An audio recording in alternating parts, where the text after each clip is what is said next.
Mom, you know it's not that easy, right? To think positively? Of course it is. You just do it.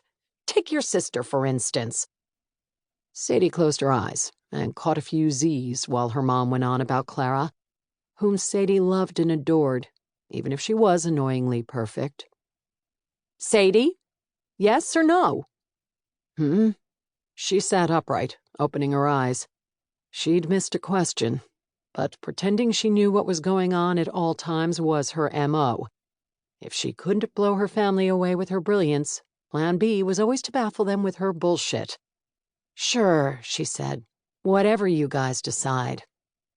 Well, that's very sweet of you, her mom said, sounding surprised. And very unlike you. Hoping she hadn't just agreed to wear a frothy little Bo Peep bridesmaid dress, Sadie let her gaze shift to the window. Over 100 years ago, the Pacific Pier building had been built around a beautiful cobblestone courtyard that each of the ground floor shops and businesses opened onto, making it convenient for people watching. One of Sadie's favorite pastimes. Seeing as it was February in San Francisco, specifically in the Cow Hollow district, a thick, icy fog had descended over the dark evening with the promise of rain. She loved a good storm. The darker, the better. And figured that love came from her own dark, stormy heart. The lights had all come on, strung from potted tree to potted tree, and along the wrought iron benches around the water fountain. The area was usually a hub of activity, but tonight only the faint glow of the lights was visible behind the wall of fog, and there was no one in sight. Except, wait a minute. A form appeared out of the fog. A tall, leanly muscled form, his overcoat billowing out behind him like he was some sort of superhero. Sadie called him Suits. He had a real name, she knew. Caleb Parker. But she'd never said it out loud, preferring her nickname for him, since with the exception of the few times she'd run into him at a gym on the other side of Cow Hollow near the marina, she'd never seen him in anything but a suit. And though she herself wasn't a suit kind of girl, she could admit there was something about watching him move in gorgeous clothes that had probably cost more than her entire year's rent. "Mercedes," her mother said in her ear. "You still there?" "Yep." She searched her brain for the conversation she'd just missed. "Don't worry, I'll be on time for Clara's wedding dress fitting appointment." "Did you get a date for the wedding yet?"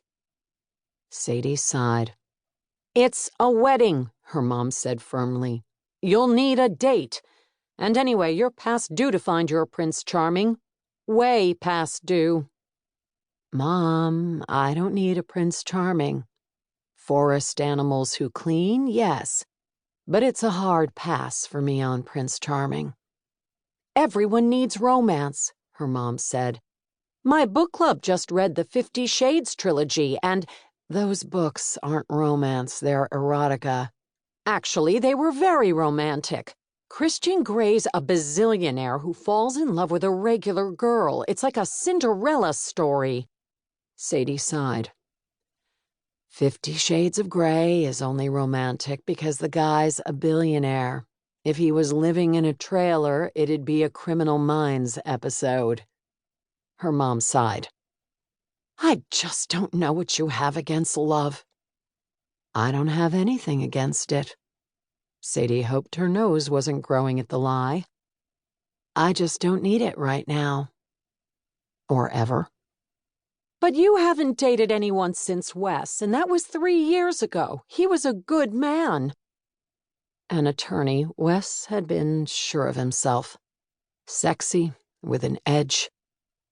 Sadie was long past being hurt over what had happened between them, but she still wasn't feeling the need to let someone new in, mostly because she simply hadn't been attracted to anyone. What about Suits? A voice inside her head whispered as she made her way from one window to the next in order to keep him in her sights. It was misting now, and his dark hair shimmered with droplets every time he passed beneath.